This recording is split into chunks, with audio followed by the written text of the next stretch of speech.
Welcome to Garden Valley Church Podcasts. We are so looking forward to having you join us today. Well, hi guys. Welcome to the Youth Culture Podcast.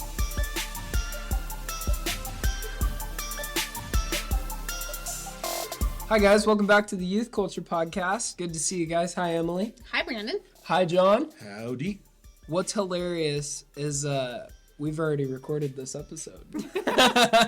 We did. We recorded it one time previous. Audio got completely fouled up. Yeah. So we're re-recording with a completely different spin and missing one of our panels. Brian is not with us, but that is A-okay. He is on another podcast that we did on understanding the Bible, and that's a phenomenal podcast. So, John, good to see you. Always good to be here. I've been here so many times, it's getting to be old nature. So, this is John Carter. You guys met me in the previous podcast episode, Dreams and Passions with Brandon. I'm Emily Lowry. I'm the marketing director. My maiden name is Carter because this is my dad. That's me. So he's been in ministry in a variety of capacities over decades. One of them being obviously a youth pastor. Long time ago.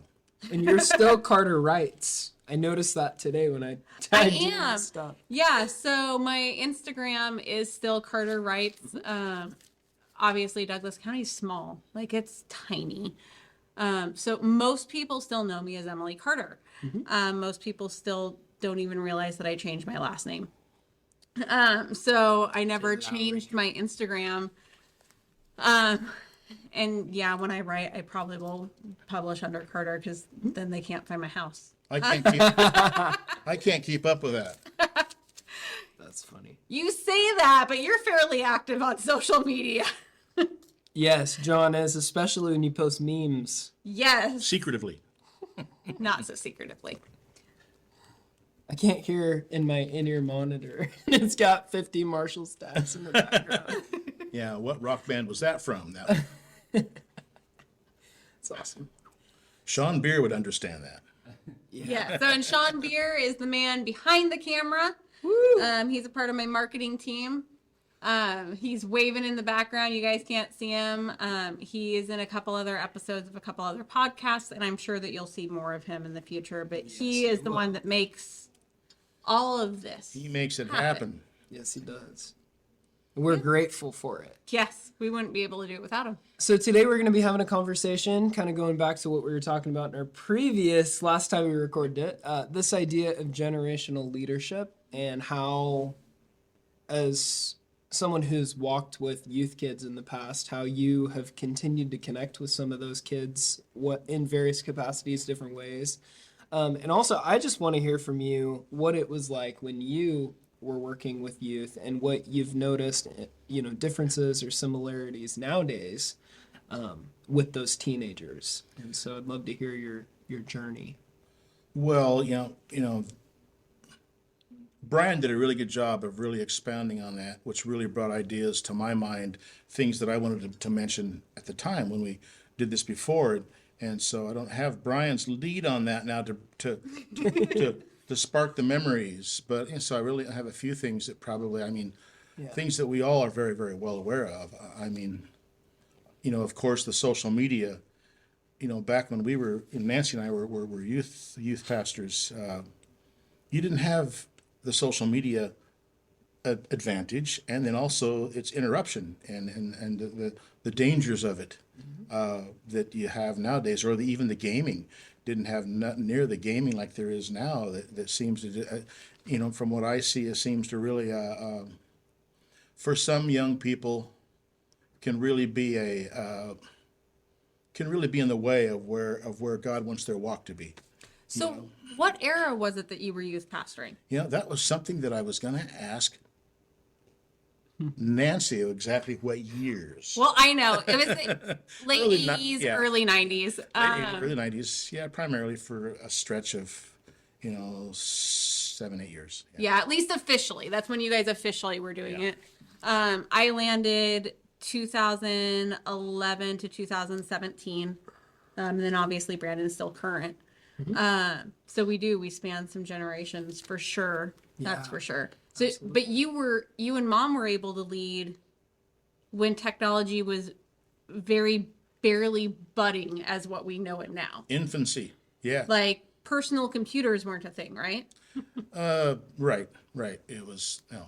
Yeah. It was, So, and like you remember Nintendo coming onto the scene and being really, really big in households. Was that as you guys were youth leading, or was that after? I think that even came after the time that we were really, and then I think my days were Pong. Yeah. So you have a unique perspective. Like I led in the age of Call of Duty really being a big thing, Halo really coming onto the scene and still really taking everything by storm with Xbox and those starting to get interconnected and not having to play sitting next to people. Brendan obviously is in a whole different level of evolution, but you got to do a lot of in-person things. Yeah, like that's awesome. everything basically had to be in person. Fair? Yeah, it was. I don't really remember any of that. What you're, the digital tech. Then, although it was there in its infancy, but it hadn't. I don't think it really grabbed the young people by storm like what it appears to now. The big thing I know of what's always been a huge influence, and of course will always be is music. I know for me, music was huge then. There was. But for me, when I gave my heart to the Lord in 1974 and a half or 75, My favorite band. rock and roll music was a massive part of my life. Sorry, the 1975 is a band, and that's where my brain was going. So, Hey, anyway, of course it would. because it's the music, Anyway, keep it yeah,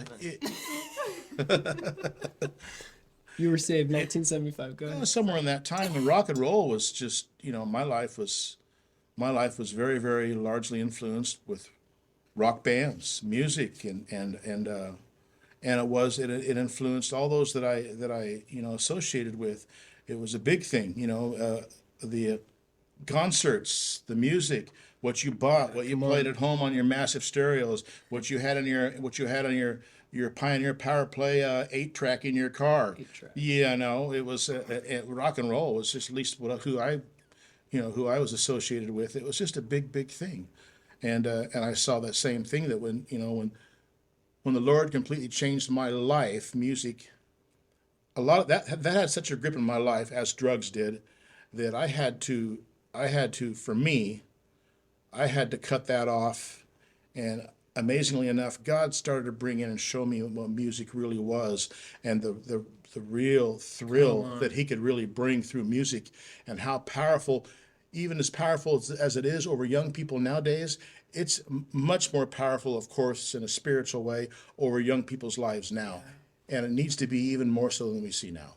And so, that was the big thing I think that I saw more so then. Was that kind of grip that music had on the young people?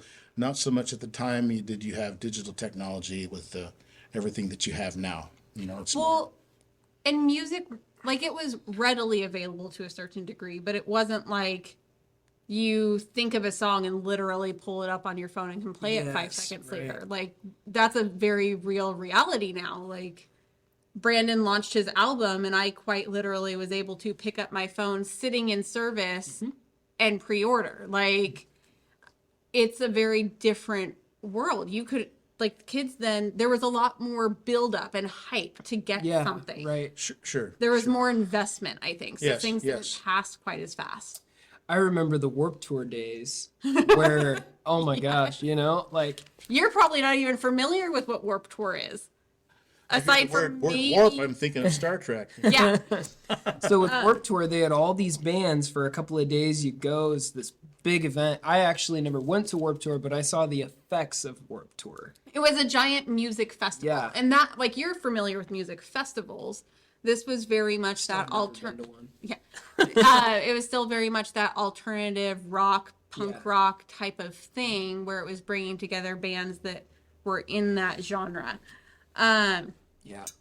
And I mean, the Christian Music Society has gone through and done things like that too, but not anywhere near to the success of some of the other genres.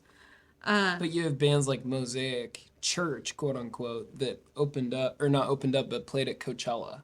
Yes. And we'll probably talk more about that with the music episode, but just that whole idea that as creatives in the Christian world, we should be the most innovative people on the planet Should in be. the sphere of Should be. music, you know, or Yeah, whatever there's your craft something, is. there's unique. And I think that's why Jesus Culture's music was so influential. Yeah. And that was as I was a youth, like I was in youth group. And you remember Jesus Culture, like you remember when their music really started to get hyped. You remember prior to that where it was, I think, kind of primarily Vineyard that was more the worshipful music. But Jesus Culture really started to take that worship rock to a whole different level. And it caught and still catches so many people attention. To an up-tempo celebration, Yes. warfare, spirit-led direction that brings the power in inviting his presence to reach the hearts of people in a way that music should always be able to do that. Yes, and it was, I remember that because I was a youth. I didn't see as much of that when I was a youth leader. Like there was this kind of lull in there. But Jesus Culture was amazing at kind of leading that perspective and leading that prophetic spiritual warfare and worship that we hadn't seen in that same way before. And music, it kind of lit that fire again for a lot of people. And I think that we are now seeing some of that influence. Like obviously Brandon's kind of shifting that direction. I think our worship team is starting to shift that direction as well. And who we've seen join the team and starting to join the team again. Which is so exciting. That's a whole different conversation, but it's interesting that you were a youth in that time where music was really on fire. Like it was changing culture.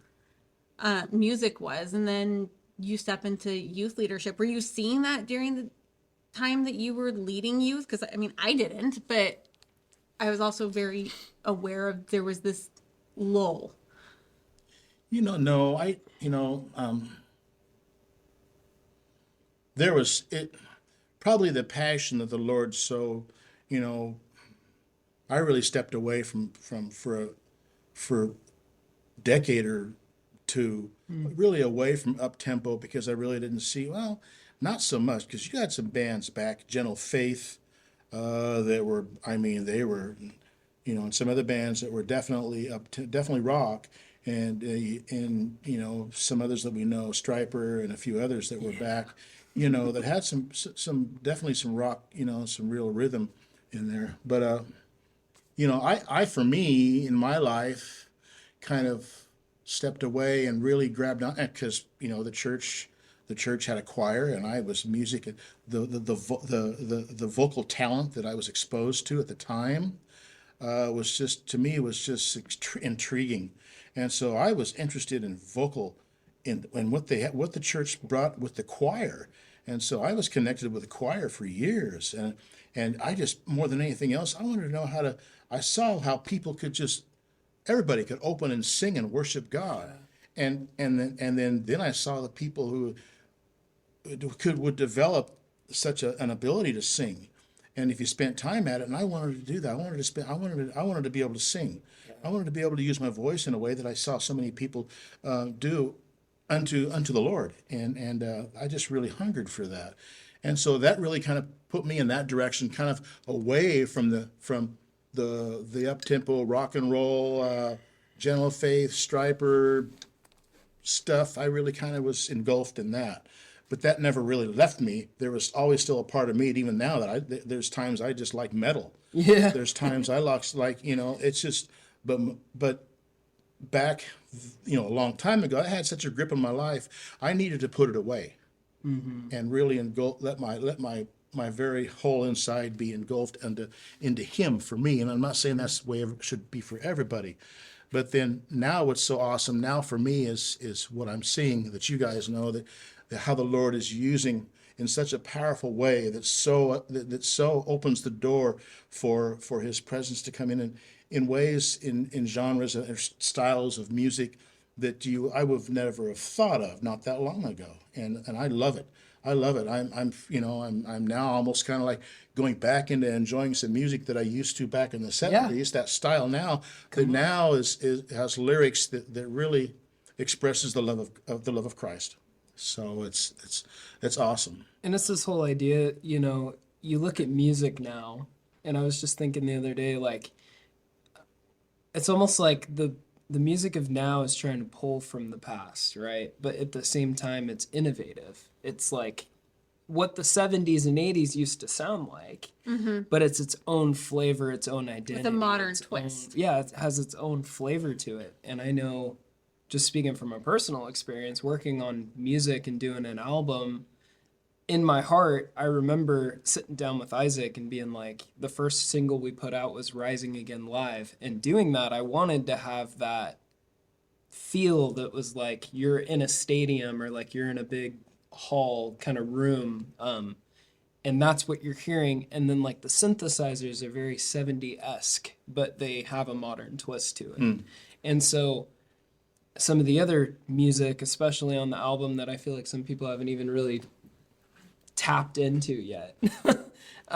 There's a lot on there that really pulls from the past, and it really pulls from those influences and then has kind of a modern twist to it. So how did you specifically with music, because I know for me, we used to go to GU, and GU was like one of the biggest rock concerts of So the for year. people that don't know, what is GU? Oh, sorry. So it's a youth conference up in Portland, and there were over 1,000, right? Over 1,000 people in the room. So Generation Unleashed has been going on for quite a while. That's what GU stands for, is Yes, Generation Unleashed. Generation Unleashed. It's been going on probably 20 years now, at least. Now it's called the One Conference.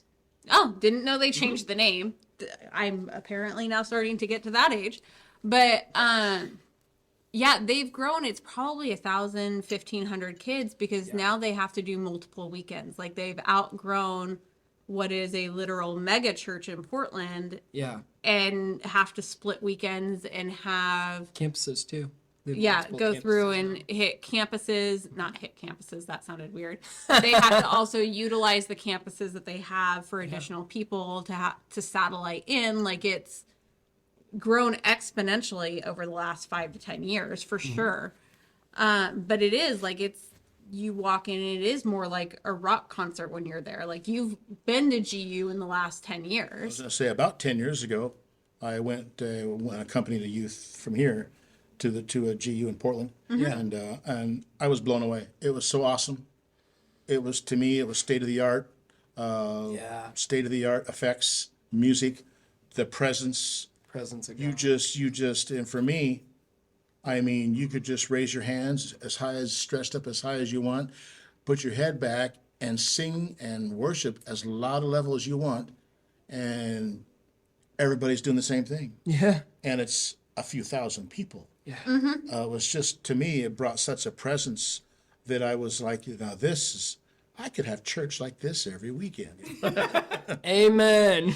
Yes. Yeah. GU definitely is a unique experience. And I've only really ever felt that when I've gone down to youth conferences for Jesus Culture back in the day, where it was a very similar feel and they had similar success where they saw this exponential growth, outgrew Bethel Church, had to go through and start renting the convention center, outgrew the convention center, had to do multiple weekends, outgrew the multiple weekends, had to move to LA. Like it just, all of these things kept spiraling in a way that I don't think anybody imagined a youth conference doing. Like you think of a youth conference and it's youth camp. Like a lot of people think of it more as a youth camp where they just go and they have fun and do weird things and they sit in chapel and listen to a sermon for 30 minutes and then they go and throw eggs at each other.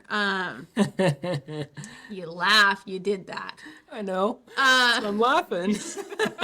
Well, then didn't GU also have breakouts and teaching sessions that were? did. Yeah, so GU wasn't solely just worship. Like it was breakout sessions. They had breakout sessions for junior high, high Right. school, college age, youth pastors, which was really unique. They recognized that, hey, like some churches, they might have a youth pastor and their senior pastor leadership is coming as chaperones, so they wanted to pour into them, or their pastors' wives were coming, and it was like, I remember going and it being very unique in how they broke everything out, because I remember going to one of the breakfast sessions and they very specifically grabbed and separated kind of the male leaders and the female leaders. That way you were sitting down and talking with Poncho and Laura and having a chance to, louder. having a chance. And my dad knows very well Poncho's brother, Al Louder. Oh, yes, yes. Which meant I had the privilege of getting to know Poncho pretty well as well before they moved down to Texas. But it was really unique in the fact that they handed us their cell phone numbers and were like, hey, like, we get that this can be lonely. Like, leading youth and leading churches can be lonely. Like, you feel a lot of times like you may not have a support system in your own town, because there's a lot of times this competitiveness between churches.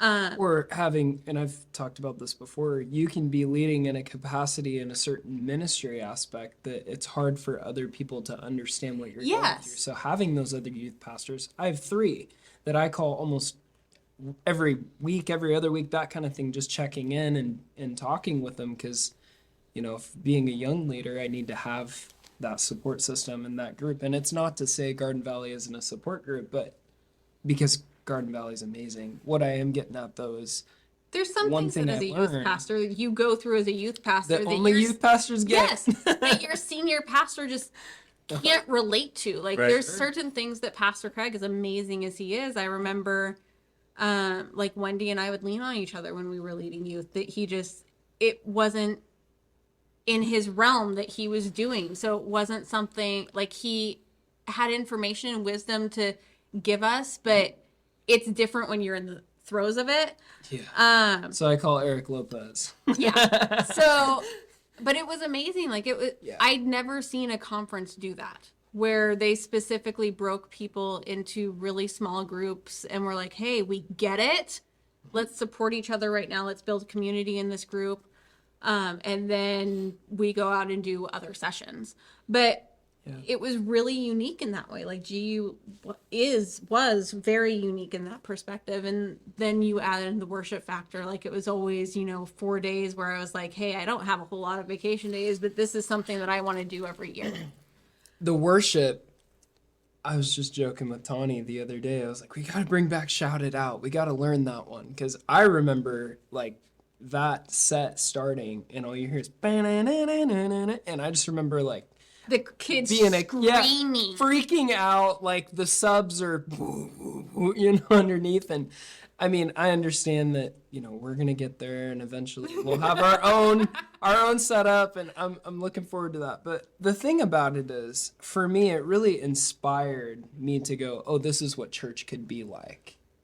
To say, this it is what inspired the youth can. teens. Yeah, the teens wanted to say, how can we, I remember us getting back from GU, and I was like, okay, guys, after everything we just experienced, what are like 5 things that you would love to see happen that we could bring to Garden Valley? And the number 1 was, we want worship like that. Oh, yeah. So how do we do that in a youth service, or how do we do that on a Wednesday night? And Or Sunday morning, Sunday or how do we, morning, yeah. And So- did you do conferences like what, obviously, like, you've been to a variety of conferences now as you've stepped out of youth leadership, but because I think you even came to Jesus Culture a couple times with me when I was a teen, but Well, what you're talking about is really what my mind goes to is, it's relationship. As we know, things are going to happen in your life when you really develop and you step into a relationship with Jesus.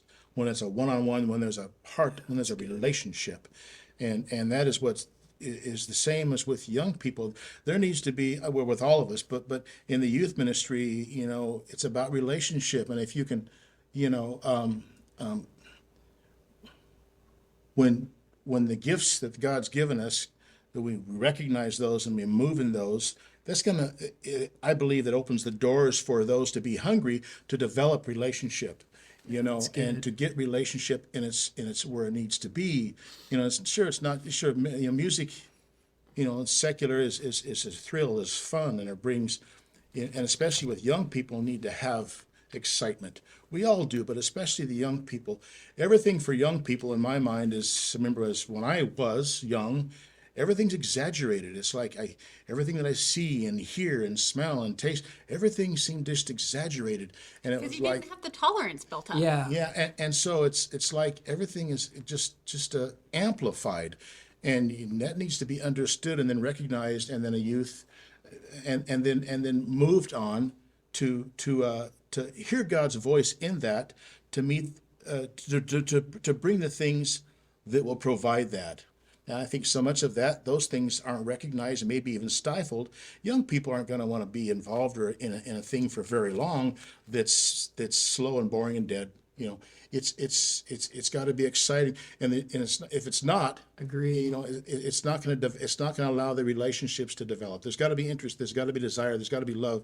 And that's going to happen. It's got to happen from it. Relationships only going to happen if it's from here. Yeah. It's got to be from the heart, and then the only one that renews us and renews our mind and puts our heart in where we need to be is one-on-one with him. There again, back to relationship. Yeah. We get things right with him, and young people see that and move in that, then it just gets the ball going, it gets things going. And so it's really, you know, what I think that you saw in Generation Unleashed and the breakout sessions, it's really the foundation of that is to develop relationship, and to allow young people to develop healthy, good relationships with one another. Because it's so critical, especially at that age, when it comes to understanding what's God have for me and where am I at that age when it comes to dating, when it comes to those kinds of things happening in my life. Everything's fast forward. You know, it seems like testosterone, estrogen, everything's like boom. You know, it's got to be understood and brought underneath his hand, and the Lord can lead and direct and bring wisdom in that, and cause the young people to really, really be fulfilled in those areas, in every area, in a holy way that brings a contentment that the world can't bring. The only thing the world can bring is heartache, is our broken hearts, broken people, disappointment. And so, you know, relationship in its right place is so crucial, so critical, and that's what youth group and really is and any Christian ministry is got to be founded on. Its foundation has to be relationship. Yeah. I agree. Like it's Relationship. so Wendy Konopowski hasn't been on the podcast. And that was very strategic. She has some family stuff going on. Pastor Sean Konopowski is obviously her husband. If you can't make that connection because the last name, I'm sorry, they're married. But he's been going through cancer treatments as we're filming all of this. So, but Wendy was supposed to be on this. She was actually supposed to be on this panel. But I remember one of the big things when Wendy and I were working together on the youth group and with the rest of the staff that we were with and the rest of the volunteers, our big thing was really having relationship and being really transparent with the youth, because all of us were at different points. Totally. Sean and Wendy were married. They had 2 kids. I was unmarried. I had 1 kid. So obviously there was the reality that I could be dating. I didn't really end up dating much at all while I was leading youth. But then we had Carl and Tawny, who are still part of the youth staff. Our junior high. They're amazing, but they didn't have any kids. They were walking out their own stuff. And then we had a variety of volunteers that came in and out during different periods. But the biggest key always was having relationship. And like I had amazing relationships with my youth pastors when I was a youth. Like they were the ones that I went to when crap hit the fan. Totally. And I always wanted to emulate that to the youth that I worked with. And I like to think that I did a fairly good job, because Brandon and I do still have a relationship. And I have a relationship with a lot of the teens that were there. We were lucky with a pretty incredible group when I was leading. And I think you still have a relationship with a number of the teens that you worked with in a varying capacity, obviously. Now I think most of them are grown. A lot of them have grown kids themselves now. That's crazy. I'll see some of those. I'll see some of those on social media, and I'm thinking, who is that old person? Right? That Yeah. was the last time I really, connected with them face to face. They were, 15 years old. Right? Yeah, it's social media is amazing in that way. Like Brandon has a podcast later on in the series that he goes into that, but there's definitely some detrimental things, but there's this amazing piece where all of these things that you and I have planted over the years, we really actually get to see what's come to fruition at this stage. Obviously, I got lucky. I get to quite literally watch it every day with Brandon. Help me navigate what to do. Gosh. But the reality of it is, Brandon's pretty much the only one that I get to see on a consistent basis that I led. Well, my brother, I don't count him. So, but like you're now at a stage where the kids that you led are probably in their 40s or 50s. What is it like getting to that point where now you see them grown, a lot of them with kids grown, some of them with grandkids? Like Jennifer had Jessica, who's my same age, who has Iris. Like what is it like to see a lot of that fruit and how that's come to be over the years? Occasionally it's really fun. I love to reminisce, and occasionally I think that it's it's awesome to reconnect with somebody who we at one point when they were, when I was a young adult and they were a preteen or a teen, and then to reconnect and then to reflect back on those times and the things that God did then in my life, in their life, that reconnection can bring some really awesome conversation and some real healing conversation and some things that God uses that, as He never ceases to amaze me, what just you never would expect to see happen all of a sudden happened in a conversation, and in just a matter of just a few sentences, we're both looking at each other and praying, and we're in tears because of something that just simply needed to be brought out. And it's amazing what just a couple of words can say. A couple of words of compassion, what that can do in a person's life, and it's in this time that we're living in where you see I know it's not quite the same thing where so many people are trying to just destroy history. Man, there's so many things about history that are really critical that we need to hang on to and allow God to use for today, And I know a lot of that still is, but boy, we need to not forget. We need to not forget. That's so awesome that we have, there again, the ones that I have are on cassette track, prophetic words spoken over my life and over my wife's life, that it's important to have those and from time to time go back to those and to listen to those, because sometimes what was spoken then was meant for later. Yeah, like or now. both. Yeah, In the future. So obviously we're recording this out of sequence. We're recording it well in advance. We're about a week and a half out of the overturnment of Roe versus Wade, just to give you guys some context with some of the things that are being said. Obviously, like being a youth leader creates a really unique bond with the teens that you serve. I think that all of us can probably testify to that. Especially when we get to walk with them through those things. Yes. So we're walking with them through those things. We're in a really crazy, insane political time. I've also served at a youth homeless shelter that was secular. We had state grants, so I have a number of teens that my connection with them had zero to do with the church, despite them knowing I was very involved with my church. But you obviously have seen a number of things come down politically, a number of things evolve over the years.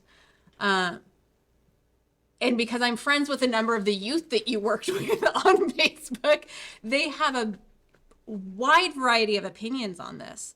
How is it that now, because you still have that connection with a lot of them, it's not like it's just erased over time, or because you stand on a different side of the political basis, how are you interacting with them in this political season where things are divisive? People are really on edge. They're wanting to basically just argue and debate online. How are you approaching that? Or are you approaching it at all with anybody? Well, it's easy to have to, for me, sometimes learn that approach very carefully, and with, you know, with a sensitive spirit, be willing to hear the still small voice as to when to say what and how to say it. And to not. If you say anything to say, anything at all, but I know that God is anxious to for his righteousness and for his word of truth to be spoken out of love and in his timing. He wants us to be receptive in that and to hear his voice and his guidance in that more than we realize. He wants to use us in that way to those that are dealing with the political confusion that's happening. And we need to be a sensitive that, pray into that, be willing to be used in that way, and not get caught up into the emotion of it. Yes. Certainly, I have fallen victim to that many times, because there are things that are obviously very disturbing, that are very, very easy for me to sometimes feel like I can justify it because it's attacking my faith, But we serve God is, his wisdom is so beyond what I think we can even comprehend. Just need to lean on his guidance. And his still small voice, Yeah. and being, being hanging on to the hem of his garment, and so that when even as bad as you would like to step in and say something, it probably isn't going to provide good information, or it won't be a good outcome of conversation. I have there's been some really awesome conversations like that I've had the opportunity to have with a few, and mostly, what blows my mind that really, really breaks the ice, always has, no matter who you're talking to or where they're at spiritually, or is your testimony. If you just share, there again, it comes back to relationship. If you're willing to show that you're willing to be a friend and share an area of your life, Yeah. that was you deep inside, and by sharing your testimony and the things that Christ has done for you, can really break the ice and really open up and allow for that relationship and then that communication, and for their ears to be, for them to be willing to have their ears to be opened to hear what you're speaking heart to heart, soul to soul. That's just so critical now. Can be really, really difficult. I think that if it's sometimes now, politically, if it's you come walking into let's say a swarm of bees, you're better off just to walk away. For me. I think it's interesting you asked that question, because literally just this last week, I've been sitting on the whole Roe versus Wade, gender identity, fluidity, all the things that we see in our culture. And I wanted to approach this conversation with the teens very carefully, because we actually have teenagers that are still trying to figure out who they are and what they believe about themselves, because it's such a world full of anxiety and fear for them. And if I don't fit the mold, my friends are going to make fun of me, so I have to adapt. And so this conversation of, God has not given us a spirit of fear, but of a sound mind. And breaking that down. And I think that, I wish I had the photo from the whiteboard, but the whiteboard literally has the word sin is sin, parentheses. And literally, I asked them, what are some different things that you see in our culture right now that you find controversial against what the Bible has to say? And let's write them down. And so we wrote all these different things and various things, and things like fear, anxiety, those were not little things, but those were some things written. Then we had abortion, we had homosexuality, there were all these different things.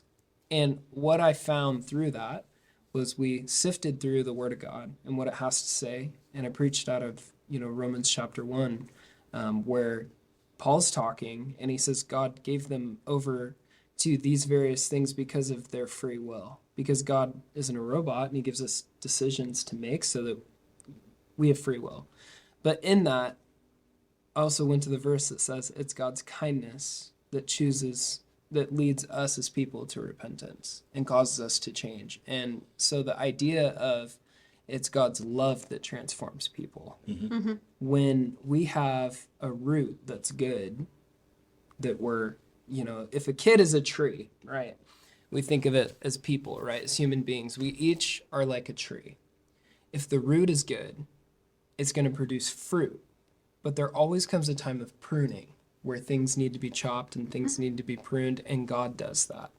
It's not our role to convict people. It's not our role to say, this is what you're doing and it's wrong. We're supposed to send them to the Word of God and what it has to say, and the Holy Spirit is the one who convicts. So to me, I'm not hung up on if a teenager is struggling in their identity currently, it's my job to fix it.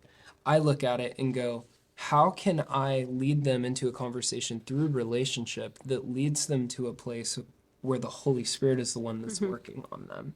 And so for me, it's been a very interesting and very tough time as a youth leader and as a youth team to navigate how to take these conversations. At the same time, I think it's been one of the most fulfilling times because we're actually seeing hope. We're seeing teenagers that are experiencing something deeper than just youth group. It's a transformation. And so let's say the idea of, sin is sin. God looks at sin the same. He looks at the same as lying, as cheating, as all the various things. But at the same time, Jesus already paid for that. Yeah, there's been a graphic that's been going around online. I know where you're going. It goes through and it shows how we view sin, which is basically a bar graph where there's different levels of sin depending on what it is. And then there's God's view of sin that is literally looking over the bar graph, so all you're seeing are the different colored squares. Come on. And God sees it that way. And I think I've always tried to approach things with the perspective of just love the kids where they're at. Absolutely. Casa gave me like this massive crash course on what that really looks like in the world. Partly because like it was secular. I couldn't sit there and talk God with the kids. Like it wasn't an option. Like we could lose our state grants. We could lose our funding. But I could love these kids where they're at, which at times meant, you may have had a genetically female identifying as a male, in which case I would be referring to that individual by the male pronouns that they're requesting. And I remember getting into an argument with a member of a local Christian organization in regards to whether or not that was the right way to approach it. And I'm like, my dad can speak to this all day, every day. I'm passionate. I can get super, super aggressive. I am very outspoken. They hadn't really, I know, crazy, right?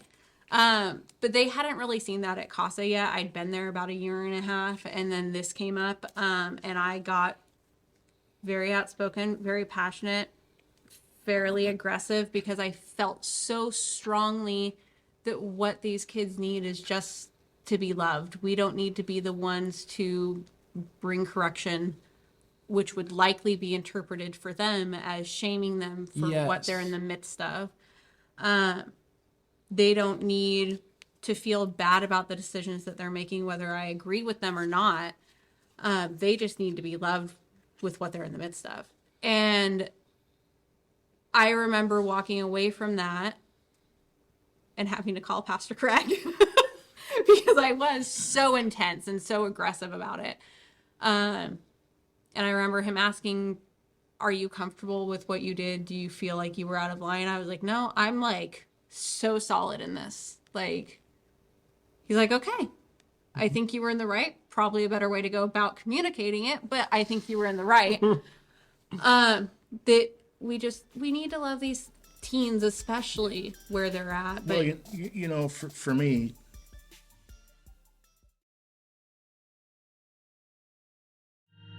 Thank you so much for joining us today.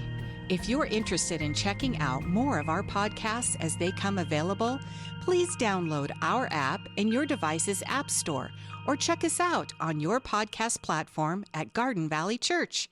We look forward to seeing you next time.